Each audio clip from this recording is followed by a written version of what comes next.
$1.87.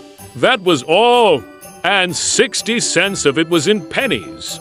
Pennies saved one and two at a time by bulldozing the grocer and the vegetable man and the butcher until one's cheeks burned with the silent imputation of parsimony that such close dealing implied. 3 times Della counted it. $1.87. And the next day would be Christmas. There was clearly nothing left to do but flop down on the shabby little couch and howl. So Della did it, which instigates the moral reflection that life is made up of sobs, sniffles, and smiles, with sniffles predominating, while the mistress of the home is gradually subsiding from the first stage to the second. Take a look at the home. A furnished flat at $8 per week. It did not exactly beggar description, but it certainly had that word on the lookout for the mendicancy squad. In the vestibule below was a letter box into which no letter would go, and an electric button from which no mortal finger could coax a ring. Also appertaining thereunto was a card bearing the name Mr. James Dillingham Young.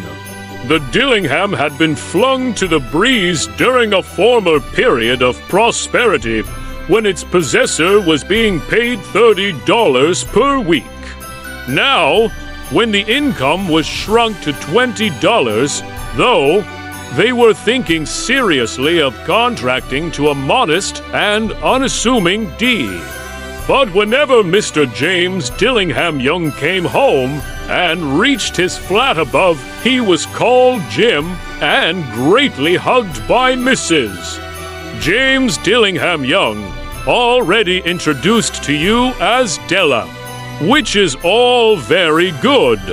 Della finished her cry and attended to her cheeks with the powder rag. She stood by the window and looked out dully at a gray cat walking a gray fence in a gray backyard. Tomorrow would be Christmas Day, and she had only $1.87 with which to buy Jim a present. She had been saving every penny she could for months, with this result. $20 a week doesn't go far. Expenses had been greater than she had calculated. They always are. Only $1.87 to buy a present for Jim. Her Jim. Many a happy hour she had spent planning for something nice for him. Something fine and rare, and sterling something just a little bit near to being worthy of the honor of being owned by Jim. There was a pier glass between the windows of the room. Perhaps you have seen a pier glass in an $8 flat. A very thin and very agile person may, by observing his reflection in a rapid sequence of longitudinal strips, obtain a fairly accurate conception of his looks. Della, being slender, had mastered the art. Suddenly she whirled from the window and stood before the glass. Her eyes were shining brilliantly, but her face had lost its color within 20 seconds. Rapidly she pulled down her hair and let it fall to its full length. Now, there were two possessions of the James Dillingham Youngs in which they both took a mighty pride. One was Jim's gold watch that had been his father's and his grandfather's. The other was Della's hair. Had the Queen of Sheba lived in the flat across the air shaft, Della would have let her hair hang out the window some day to dry just to depreciate Her Majesty's jewels and gifts. Had King Solomon been the janitor, with all his treasures piled up in the basement, Jim would have pulled out his watch every time he passed, just to see him pluck at his beard from envy. So now Della's beautiful hair fell about her, rippling and shining like a cascade of brown waters. It reached below her knee and made itself almost a garment for her. And then she did it up again nervously and quickly. Once she faltered for a minute and stood still while a tear or two splashed on the worn red carpet. On went her old brown jacket. On went her old brown hat. With a whirl of skirts, and with the brilliant sparkles still in her eyes, she fluttered out the door and down the stairs to the street, where she stopped the sign read, Safroni, hair goods of all kinds. One flight up Della ran, and collected herself, panting. Madam, large to white, chilly, hardly looked the Safroni. Will you buy my hair? Asked Della. I buy hair, said Madam. Take your hat off, and let's have a sight at the looks of it. Down rippled the brown cascade. $20, said Madam, lifting the mass with a practiced hand. Give it to me quick, said Della. Oh, and the next 2 hours tripped by on rosy wings. Forget the hashed metaphor. She was ransacking the stores for Jim's present. She found it at last. It surely had been made for Jim, and no one else. There was no other like it in any of the stores, and she had turned all of them inside out. It was a platinum fob chain, simple and chaste in design, properly proclaiming its value by substance alone, and not by meretricious ornamentation as all good things should do.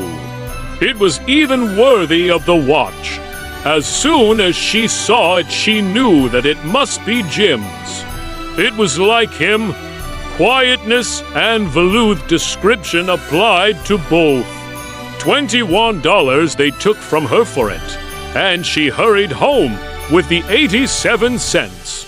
With that chain on his watch, Jim might be properly anxious about the time in any company.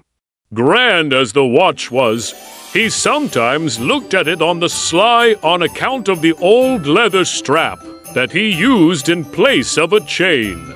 When Della reached home, her intoxication gave way a little to prudence and reason. She got out her curling irons and lighted the gas and went to work repairing the ravages made by generosity added to love, which is always a tremendous task. Dear friends, a mammoth task. Within 40 minutes, her head was covered with tiny, close-lying curls that made her look wonderfully like a truant schoolboy.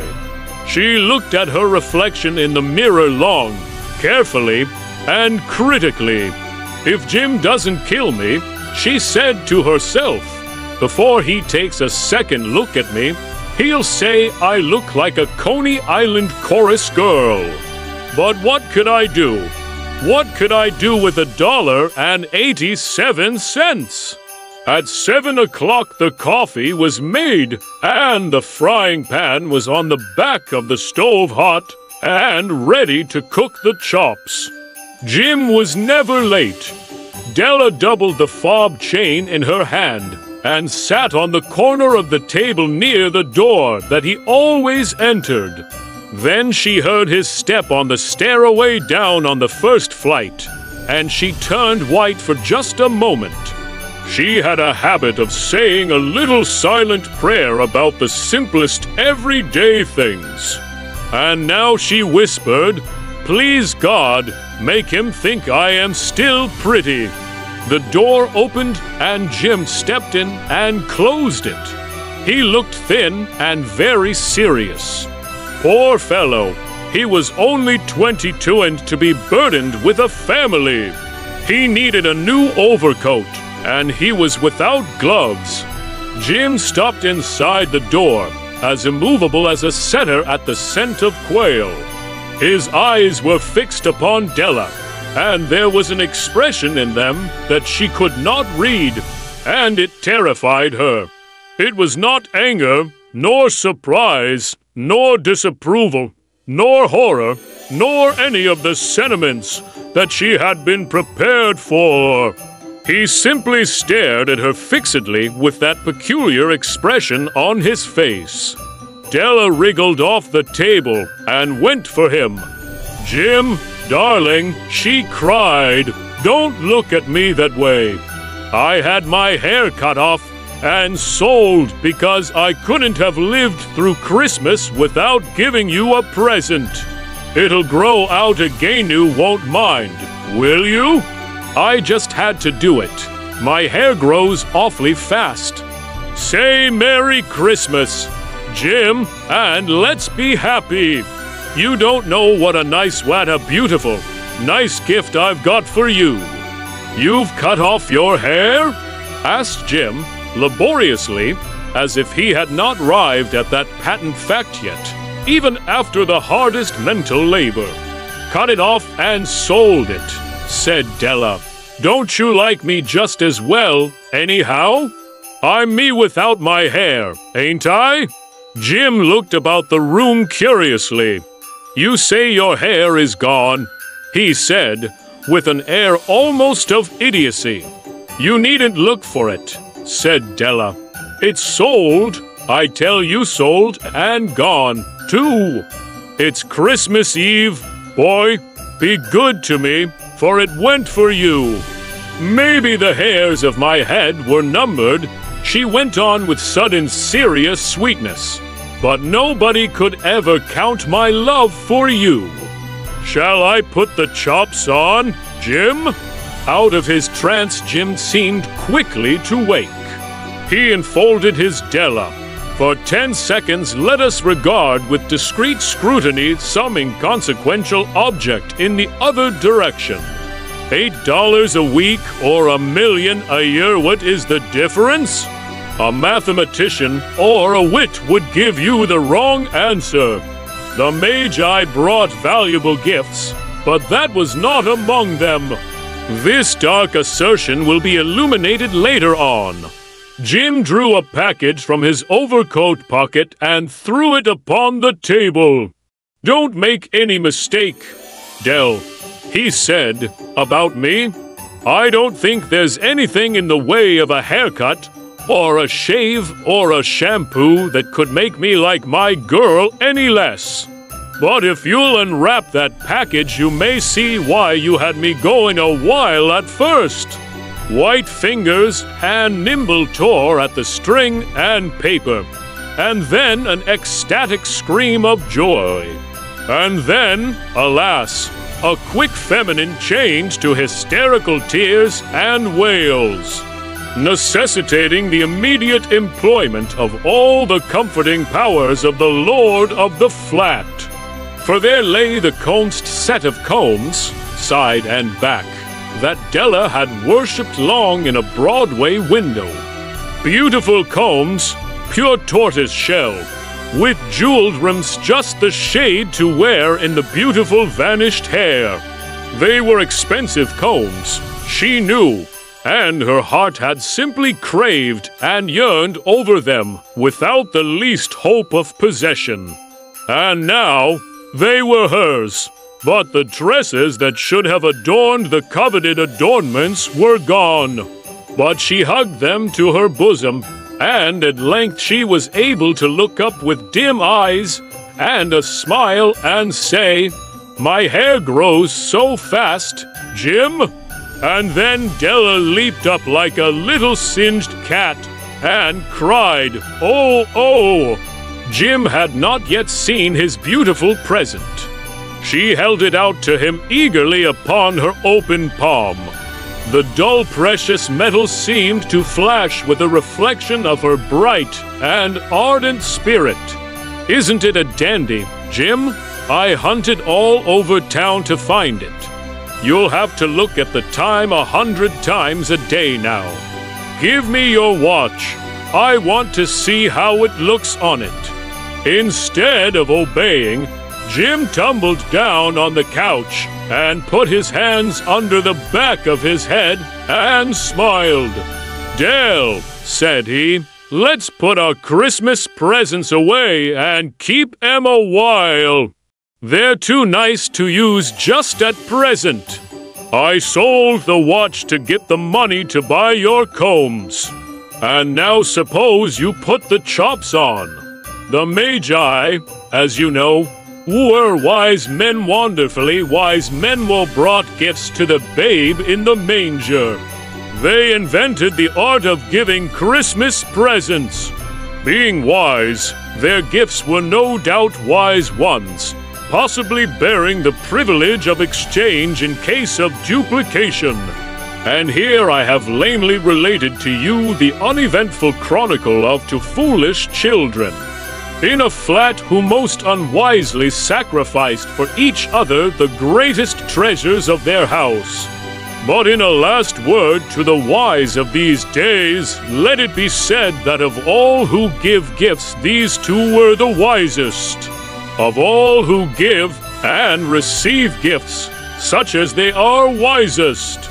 Everywhere they are wisest. They are the Magi. It was terribly cold and nearly dark on the last evening of the old year, and the snow was falling fast.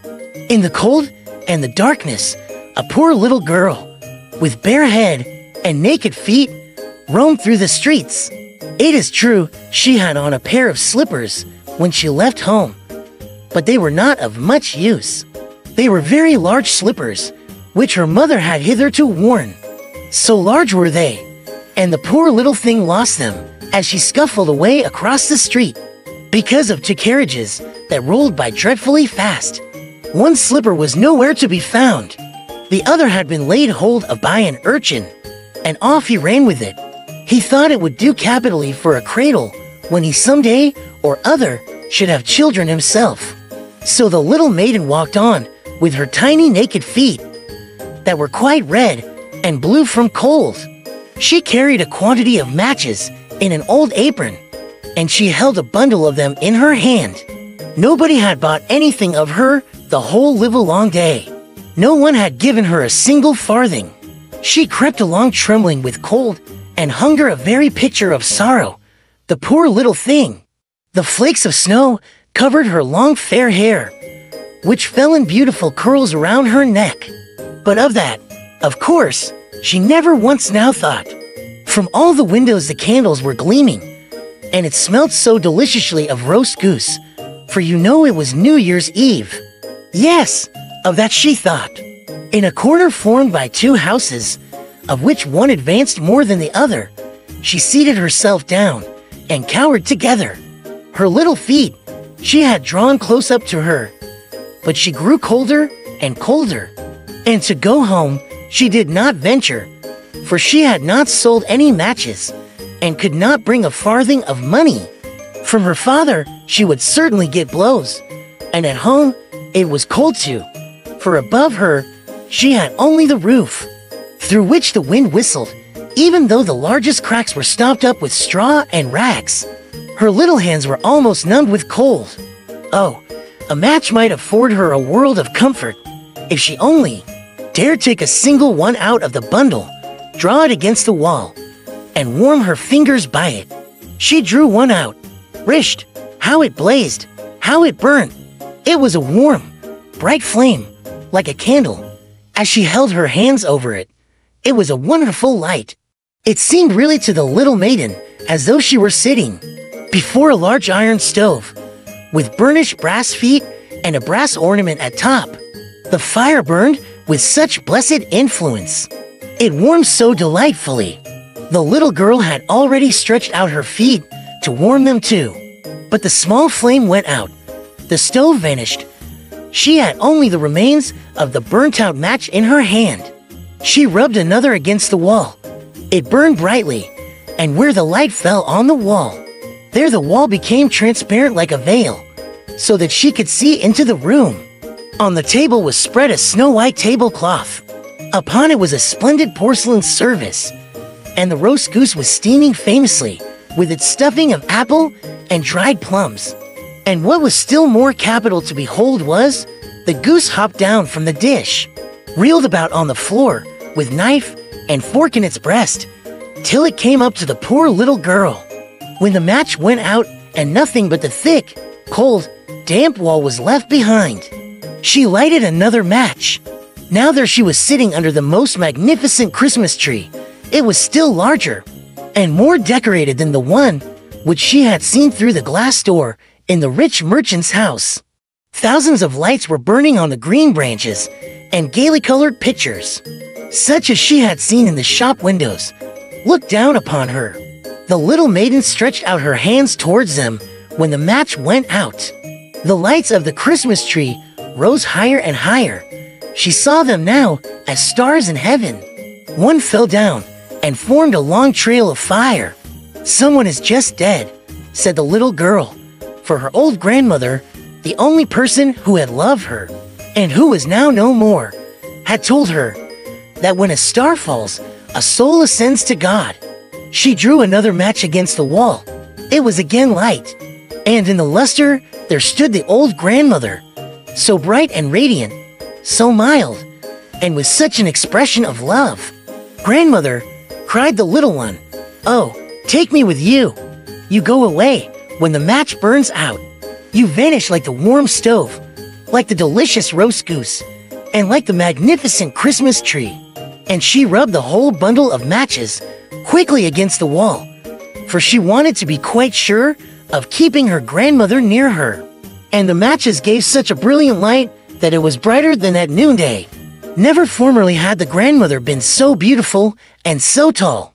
She took the little maiden on her arm, and both flew in brightness and in joy so high, so very high, and then above was neither cold, nor hunger, nor anxiety. They were with God. But in the corner, at the cold hour of dawn, sat the poor girl, with rosy cheeks and with a smiling mouth, leaning against the wall, frozen to death, on the last evening of the old year. Stiff and stark sat the child there with her matches, of which one bundle had been burnt. She wanted to warm herself. People said no one had the slightest suspicion of what beautiful things she had seen. No one even dreamed of the splendor in which, with her grandmother, she had entered on the joys of a new year. All stories come to an end.